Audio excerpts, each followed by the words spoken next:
श्री स्वामी समर्थ. मी शर्मिला.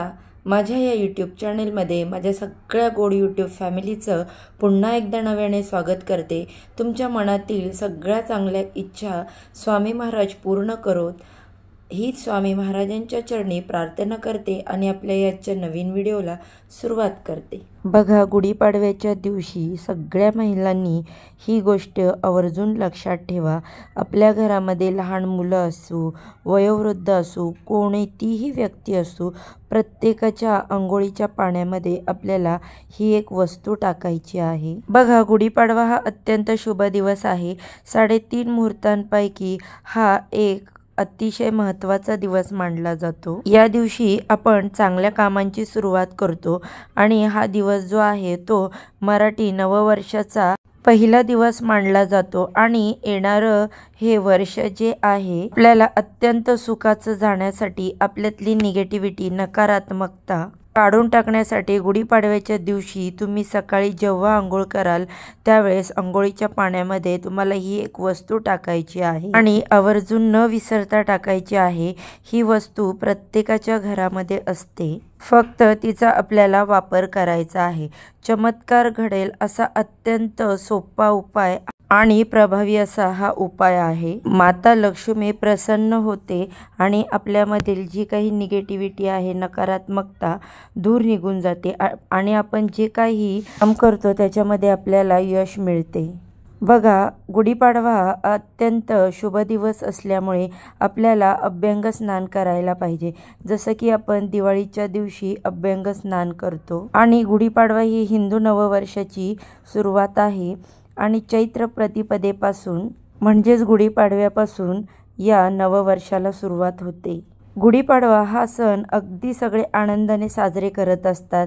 या दिवशी सगळ्या घरामध्ये आनंदाने गुढी उभारली जाते. सगळीकडे आनंदाचं वातावरण असतं आणि येणारं वर्ष आपल्याला सुखाचं, समाधानाचं आणि भरभराटीचं जाऊ दे असं आपल्याला वाटत असतं. म्हणून हा अत्यंत सोपा उपाय आपल्याला करायचा आहे. आपल्या कुटुंबातील सगळ्यांनी मिळून हा उपाय करायचा आहे. सगळ्यांसाठी हा उपाय करायचा आहे. हा उपाय केल्यामुळे आरोग्य चांगलं राहतं आणि प्रत्येक क्षेत्रामध्ये आपली प्रगती होते. आपल्या मार्गातील सगळे अडथळे दूर होतात. बघा, मान्य आहे या दिवशी सण आहे आणि या दिवशी सगळीच गडबड असते. आपल्याला अनेक कामं असतात, म्हणजे गुढी उभारायची असते, घरामध्ये पूजा असते, सेवा करायची असते, स्वयंपाक करायचा असतो. गुढीपाडव्याच्या दिवशी आपण गोडाधोडाचं जेवण घरात बनवत असतो. पण काय आहे, या गुढीपाडव्याच्या दिवशी आपल्याला हा उपाय करायचा आहे हे अजिबात विसरून जाऊ नका. तर आपल्याला या गोष्टी आदल्या दिवशीच काढून ठेवायच्या आहेत. बघा, अंघोळीच्या पाण्यामध्ये आपल्याला हे वस्तू टाकायच्या आहेत. घरातल्या सर्वांसाठी हा उपाय आपल्याला करायचा आहे. सगळ्यात पहिलं म्हणजे तुम्हाला अंघोळीच्या पाण्यामध्ये चिमूटभर हळद टाकायची आहे. हळद ही प्रत्येकाच्याच घरामध्ये असते. हळद नाही असं एक पण घर तुम्हाला सापडणार नाही. त्यामुळे प्रत्येकाच्या अंघोळीच्या पाण्यामध्ये तुम्हाला चिमूटभर हळद टाकायची आहे. हळद टाकताना तुम्हाला तुमच्या कुलदेवीचं, आपल्या स्वामी महाराजांचं स्मरण करायचं आहे आणि ज्या वेळेस आपण हळद टाकतो तेव्हा ती हळद टाकताना आणि आंघोळ करताना तुम्हाला ओम नमो विष्णवे नमः, ओम नमो विष्णवे नमः या मंत्राचा जप करायचा आहे. हा मंत्र तुम्ही 5 किंवा 7 वेळेस म्हणू शकता आणि हळद टाकलेल्या या पाण्याने तुम्ही आंघोळ करायची आहे. आणि आंघोळ झाल्यानंतर, वस्त्र परिधान केल्यानंतर पूर्वेकडे तोंड करून तुम्हाला सूर्याला अर्घ्य द्यायचा आहे. बघा, सूर्याला अर्घ्य कसा द्यायचा आहे हे तुम्हाला मी अगोदर पण सांगितलं आहे किंवा सर्वांनाच माहीत देखील असेल. एक कलश भरून पाणी घ्यायचा, त्याच्यामध्ये हळदी, कुंकू, अक्षता टाकायच्या आणि अर्घ्य द्यायचा आहे सूर्याला. आणि तुम्हाला हे जर वस्तू टाकणं त्या पाण्यामध्ये नाहीच जमलं तर तुम्ही साधे पाणी घेऊन देखील सूर्याला अर्घ्य देऊ शकता. तुमच्या अंगणात जागा आहे, घराबाहेर जागा आहे तर तुम्ही तेथे जाऊन सूर्याला अर्घ्य देऊ शकता. परंतु तुम्ही जर फ्लॅट सिस्टीममध्ये राहत असाल तर तुम्ही बाथरूममध्येच पूर्वेला तोंड करून सूर्याला अर्घ्य देऊ शकता. असा अगदी सोप्या पद्धतीने हा उपाय तुम्हाला करायचा आहे. दुसरी गोष्ट म्हणजे अंघोळ झाल्यानंतर, देवपूजा केल्यानंतर आपण जे मागच्या व्हिडिओमध्ये 2 तोडगे पाहिलेले आहेत, लाल आणि पिवळ्या पोटलीचा, ती पोटली तुम्हाला 12च्या आतमध्ये घरामध्ये बांधायची आहे। घाई गडबडीमध्ये प्लीज विसरून जाऊ नका। हा दिवस अतिशय महत्त्वाचा आहे।